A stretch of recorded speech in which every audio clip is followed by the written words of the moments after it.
Should you think outside the box to supersize and grow your business? Sharon Horne-Ellstrom here. We've talked about this idiom before, but we're going to take a slightly different tack on it today. This idiom, it's an early 20th century idiom. It is first attributed to a British mathematician by the name of Henry Ernest Dudney. I think I'm pronouncing his name properly.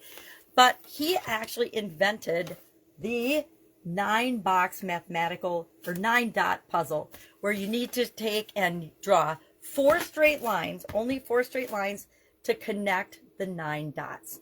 Now, I was going to draw out the answer on here and show you, but if you've never done this exercise, I was first exposed to it in the late 1980s when I was involved in a management development training program at Procter & Gamble. That's the first place I remember seeing this particular puzzle.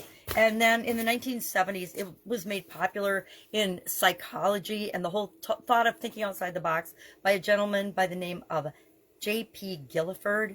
He was the first one to think about psychology and how we can be more creative and to explore creative problem solving by thinking outside of rules and tradition, thinking outside of normal ways that people think. And so he also gets credited, again, 19th or 20th century in the United States. I think he's from the United States. I guess I don't know. But I love this exercise. I actually tried to do it this morning and I realized I didn't remember how to do it. I knew I had to go outside of the boxes to do it, but it took me a couple of tries before I finally got it right. So here's a sneak peek at the answer. You have to actually go outside of the 9-dot box that our brain wants us to stay within the dots that were created in the puzzle. And that's just traditional thinking. But in order to solve the puzzle, we have to go outside of the lines that would be created if we just were to draw lines around the box, because that's the only way to solve the puzzle.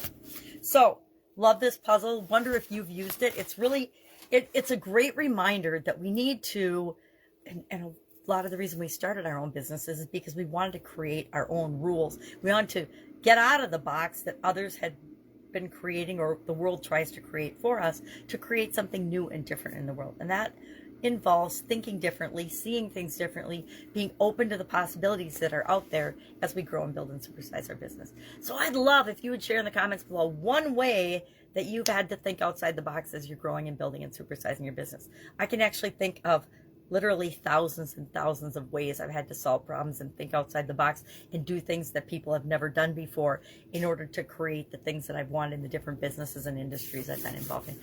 Why? Because it's really fun. I think creativity and finding creative ways to solve problems, different ways of looking at things, sometimes it just takes a different perspective, is exciting and fun.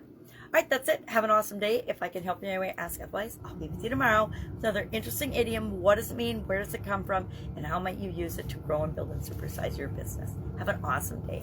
Bye.